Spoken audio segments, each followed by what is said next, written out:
Olá, meus irmãos, graça e paz seja convosco. A lição de quinta-feira nos traz o título Vocês receberam de graça, deem de graça.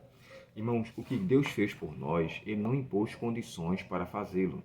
O seu sacrifício, a sua oferta, a sua vida foi dada gratuitamente, generosamente e bondosamente. Da maneira como Ele nos concedeu, devemos também conceder aos outros. Isso parece algo quase que impossível, mas se nós não estendermos aquilo que nós recebemos, nós não poderemos nos manter no caminho da salvação. Olha a parábola que foi contada ontem do servo incompassivo. Lembre-se de que aconteceu naquele momento. Aquele servo, ele tinha sido perdoado pelo aquele senhor por uma dívida impagável. Era impossível ele pagar 10.000 talentos. A lição chegou até a descrever que ele teria que viver 200.000 anos para trabalhar a ponto de poder pagar. Então era impossível pagar. Diante dessa situação, o que a gente entende então? A dívida foi perdoada por um preço impagável, que ele não tinha como pagar. Só que a dívida do seu próximo era pagável e ele não fez. Então toda dívida, irmãos, toda dívida que nós temos um com o outro, ela é pagável. Não existe um pecado, um problema que a pessoa tenha onde nós podemos dizer que ela não pode ser resolvida ou ela não pode ser perdoada. Porque se nós formos pagos por um perdão que nós não tínhamos como pagar, e aquilo custou o preço do sangue de Cristo, e esse preço ele é incomparável. Não tem como comparar nada ao que Cristo fez por nós. E aqui o autor da lição deixou isso muito claro. Amai uns aos outros como eu vos amei. Foi o que o próprio Jesus nos deixou de ensino na sua carta, como também no seu evangelho.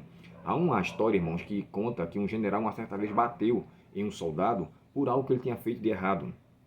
John Wesley estava presente a ele e perguntou assim, oficial, perdoe o seu soldado? Ele disse, eu nunca perdoei, eu nunca vou perdoar. Aí ele falou assim, então se você nunca perdoa, espere que você nunca peque. E ele se ausentou. Aquele general ficou então pensando e pensou e parou e disse, eu devo pedir perdão. Aí foi até o soldado e pediu perdão.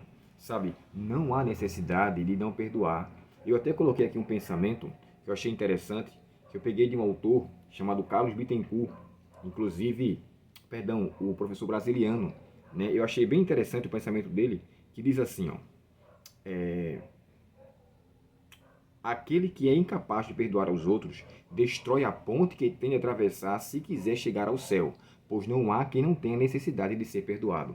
Todos nós precisamos ser perdoados, por isso que Jesus disse, de graça vocês receberam, de graça vocês devem também fornecer. Que Deus, portanto, nos auxilie, irmãos, e o que quer que seja que exija entre você e alguém, resolva, ame as pessoas generosamente, bondosamente, mesmo que aos nossos olhos elas não têm o que receber, mas que em Cristo eu e você demonstremos o amor dele. Essa é a forma de testemunhar que de fato somos filhos de Deus, a saber, aqueles que vivem conforme a sua palavra, e assim sendo, possamos estender o amor que bondosamente nos foi concedido. Vamos orar? Querido Pai Celestial, ajuda-nos, ó Deus, a externalizarmos o amor que nos deste e assim realmente cumprir a Tua vontade. Perdoa, Senhor, nossos pecados, nos dá neste dia a Tua santa paz e nos livra do poder do mal, Senhor, nos auxiliando e nos concedendo a Tua direção para este dia e que possamos ser compassivos com os outros, em nome de Jesus. Amém. Deus muito te abençoe, um ótimo dia na presença do nosso Pai Celestial e até o próximo estudo, se Deus quiser. Até logo.